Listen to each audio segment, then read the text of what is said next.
ৰাতিপুৱাৰ সময়তে ফ্লিপকাৰ্টৰ পৰা পাৰ্চেল এটা আহিল আৰু পাৰ্চেলটো পাই মই বিৰাট এক্সাইটেড। বলকচোন একেলগে অপেনিং কৰোঁ আৰু কি আছে আপোনালোকক দেখাওঁ। আৰু এয়া কি বস্তু ধৰিব পাৰিছেনে? ৰ'ব কৈ আছোঁ। তাৰ আগতে এইকেইটা ফুটাই লওঁ আৰু এইকেইটা ফুটাই বিৰাটে ভাল পাওঁ। মই বুলি নহয়, আপোনালোকেও ভাল পাই চাগে। আৰু এতিয়াতো ধৰিব পাৰিছে নিশ্চয়, এয়া ৰিং লাইট আৰু এইফালে এয়া মোবাইল ষ্টেণ্ড। তো দুইটা বস্তুৱে মোৰ বহুত বেছিয়ে প্ৰয়োজন হৈছিলে, তাকে অৰ্ডাৰ দিছিলোঁ আৰু আহি পোৱাৰ বাবে মই বিৰাটে হেপী। আৰু এইফালে ফিটিং কৰিব লওঁতেহে গম পালোঁ, দেখাত সহজ যদি ইমান সহজ নাছিলে, বহুত সময় গ'ল ফিটিং কৰোঁতে। তাৰপিছত ভাবিলোঁ ৰিং লাইটটো টেষ্ট কৰোঁ।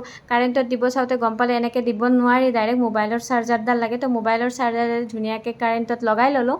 আৰু এইফালে অকণমানি ৰিম'টটো দেখিছেনে? ইয়াতে গোটেইখিনি কৰিব পাৰি। লাইটৰ পাৱাৰ বঢ়োৱাৰ পৰা কমোৱালৈ, অফ কৰাৰ পৰা অন কৰালৈ গোটেইখিনি ইয়াতে কৰিব পাৰি। তো মই মোৰ তাতে দেখাই দিওঁ আপোনালোকক। এয়া কালাৰকেইটা গম পাইছেনে? 3টা কালাৰ আছে। মোৰ মুখখনত চাই আপোনালোকে গমেই পাইছে।